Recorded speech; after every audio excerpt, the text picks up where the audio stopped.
What's up, y'all? I want to start this off by saying you can Google West Memphis, Arkansas, doctor, license suspended, DEA, put any of those words into Google and it should pop up, right? But this was also well over 10 years, 15 years ago, because I'm 37 now, so I was probably like 18 when this happened.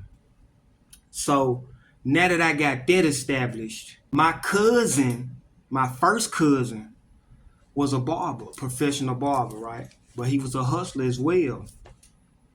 So his network, whoever he knew, turns him on to a doctor. And from my memory, they was telling us to tell the doctor when you go in there that you got back problem, you got a bad cough, and you can't sleep, right? Though that was the phrase verbatim that you're supposed to use when you go to see this doctor, right? Now, the doctor's name was James Miller. He was on Broadway Street in West Memphis, Arkansas, right? So we go in the doctor's office, and everybody in the doctor's office, they look like they was in the streets. You know what I'm saying? Like, I don't want to be like, but it was, stereotypical street cats in there, jewelry, hip clothes. It was nobody in there that looked like they was working class or retired or anything, right? Even the receptionist, they kind of like had a edge to them, right? But the doctor was an old white man. He was very old. Like, he probably was like, if I had to give him an age, he was at minimum 70 years old, right? But he would write you would pay, you would make an appointment, you would pay $150 for the visit, right? People, if they had insurance, they probably didn't pay nothing. But from what I remember with us, we paid $150 for the insurance. And when you got in the room, once you tell him what I just said, he will write you 90 10 milligram hydrocodone / acetaminophen, which was lower tabs, right? He will write you 120 2 milligram alprazolam, which was Xanax. He will write you 16 ounces of promethazine with codeine. There's cough syrup. And he would strongly advise you to go to this particular pharmacy. And I don't think it's open anymore, but the name of the pharmacy was Family Pharmacy, right? So if I just had to take a wild guess, they were the only ones who would fill his prescriptions, because he was just writing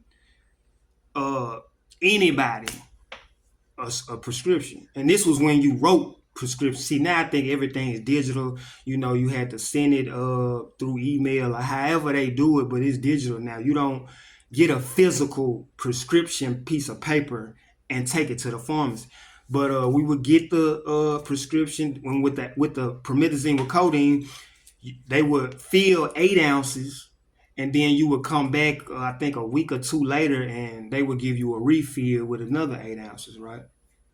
And it just blew my mind, to be honest, because prior to that, the only thing in the streets I was doing was like, weed, X pills and stuff like that. But that's what introduced me to not only selling pharmaceuticals, but also taking lower tabs. That's what put me on the path of opiate abuse as well, So it was mind blowing. because it was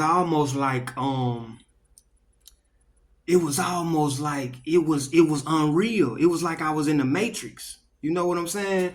Because here it is, it's something that's illegal. No, it's something that's legal that we're turning into something illegal. So meaning like, okay, if you on the streets, you buy narcotics from somebody else who sells narcotics, but it's all on the street level, right? But in this instance, I'm going in somewhere where it's legal. You know what I'm saying? And he's writing the prescription. But anyway, it gets down to we doing good. And also we taking people that we know over there, it got to that point because like I said, there was no limitations to what you can get. So, he taking people he know, I'm taking people I know. And there was this one particular incident where this dude from my neighborhood, we take him over there and he tells us they didn't give him nothing. So mind you, he didn't pay for the visit. He didn't pay for the hotel room we was in that we was waiting on. And he wouldn't have paid for the prescription. But yet he said that they didn't write him none. So I'm not gonna go into the particulars, but long story short, after some persuasion, he wound up miraculously having the prescription, right? Um, and there was another thing like that blew me was like, okay, you got the prescription, and the prescription was probably like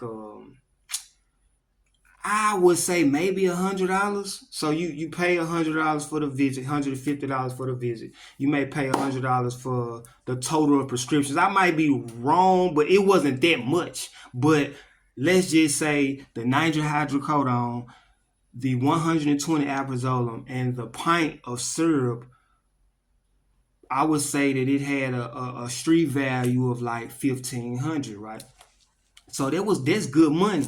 Now is things have changed, but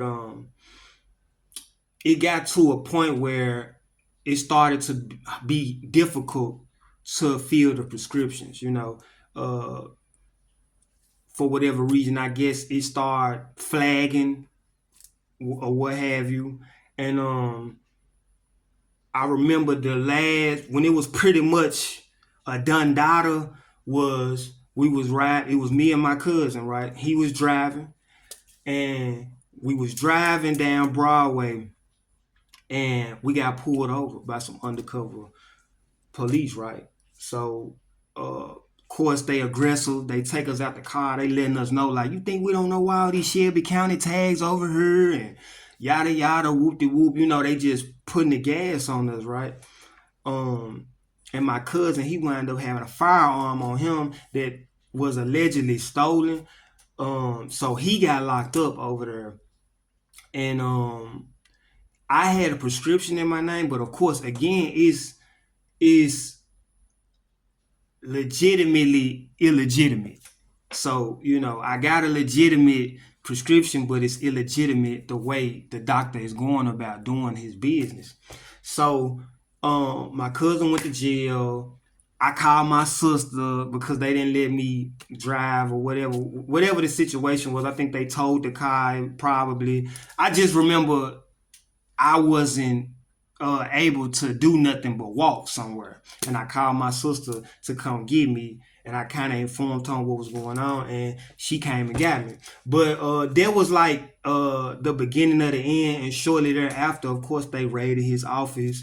And I wasn't there for that, but they raided the office. And what I think wound up happening was he didn't go to jail because he was only writing prescriptions unnecessarily, but they took his license to write narcotics. So from what I remember, I don't think he went to jail. All I think happened was he was able to continue with his family practice. He just couldn't write narcotics.